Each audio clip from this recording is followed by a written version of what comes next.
Yeah, okay. Yeah, a very good afternoon.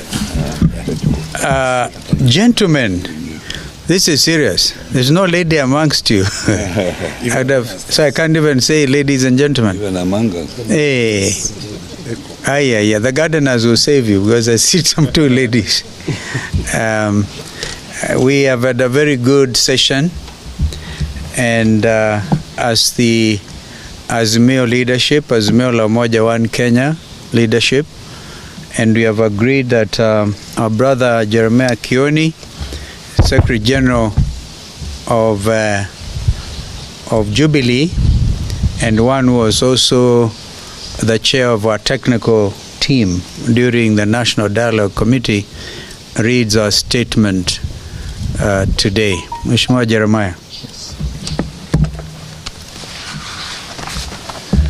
Asante.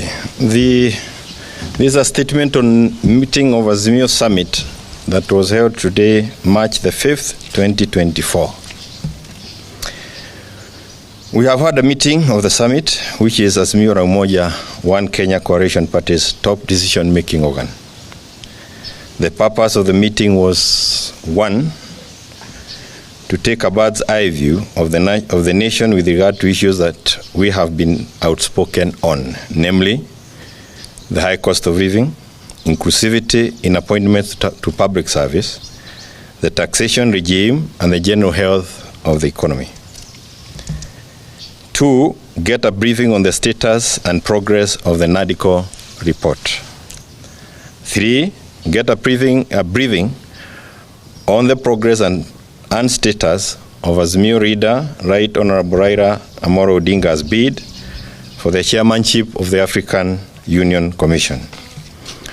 On the state of the economy, the summit maintains the view that the tax burden being borne by Kenyans is unreasonable and unsustainable. The Kenya Kwanza regime is failing the test of being caring and compassionate. Paying taxes should never be a punishment, but a patriotic duty. Under the KK regime, taxation is a punishment that is hurting the entire economy. We remain opposed to the 16% tax on petroleum products. We remain opposed to the housing tax and its colonial undertones that make it look like the infamous hut tax of the colonial era. We are deeply opposed to the high pay rates that Kenyan workers are being forced to endure. We remain opposed to the subjection of the retiree pensions to taxation. We also remain opposed deeply to the idea of subjecting farm produce to taxation. It is our position that forcing farmers to part with 5 shillings for every 100 shillings they make from their farm produce is unreasonable and cruel. We encourage our farmers to resist this tax with all their might.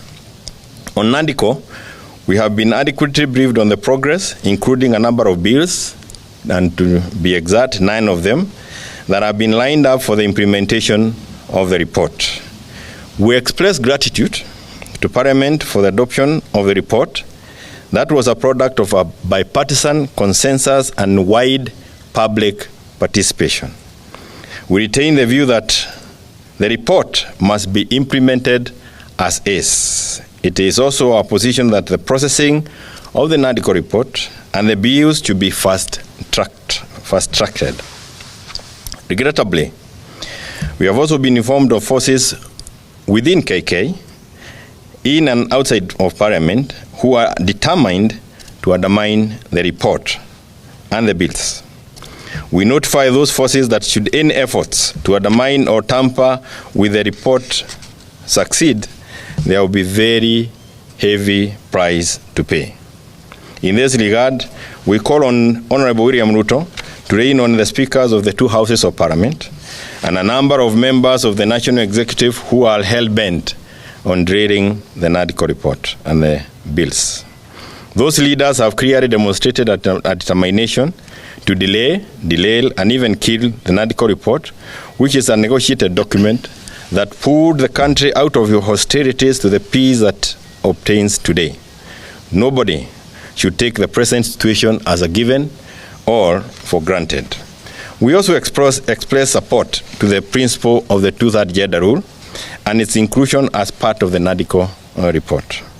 On the issue of the Right Honorable Raila Odinga's bid for AU chairmanship, the summit reiterated our earlier stand as a coalition to support in every way we can to ensure that Mr. Odinga takes the seat. It is our position as a coalition that it is in the best interest of the country and the East African community that Right Honorable Raila Odinga takes the seat. To this end, we very much appreciate the support of our neighbors and those across the continent who have extended their support to Right Honorable Raila Odinga.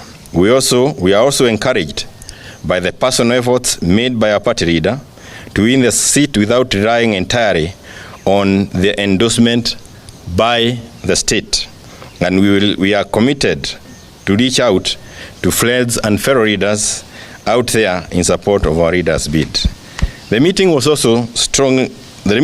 strongly welcomed the efforts of our country, Kenya, to back Honorable Odinga. We agree this is not a partisan political issue, but a matter of national pride and image. We are united on this. As a coalition, we are committed to stay united and stay the course of holding the KK regime to account and to fight for the rights and dignity of the people of Kenya. In that regard, as we support Honorable Raila Odinga for the AU position, we will also support the right of Kenyans to an affordable living, lower taxes, and a functional economy that guarantees decent livelihoods. End of statement, and I thank you. Okay. Thank you. Just perhaps mention that our sister, Honorable Mother Karua, traveled to Dar es Salaam last night. Should have otherwise been here with us. We have our apology. Thank you. Well done. Kuna swali?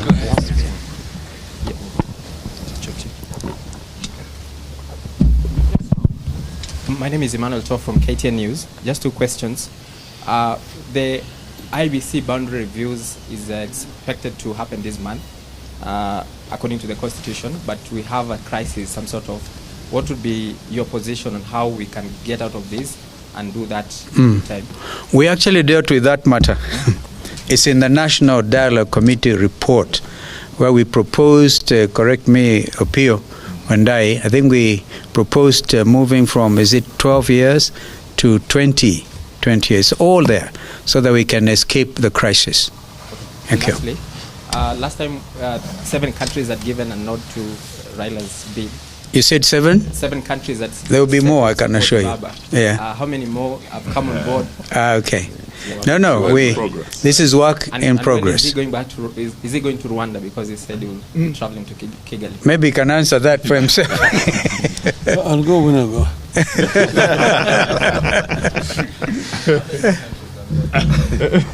I'll be going to not just Rwanda. I'll be going to many other African countries. And just watch this piece. I need to talk to many leaders across the continent.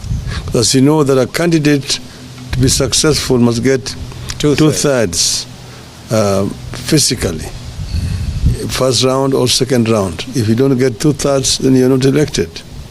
So I have to dialogue with virtually all leadership of the continent.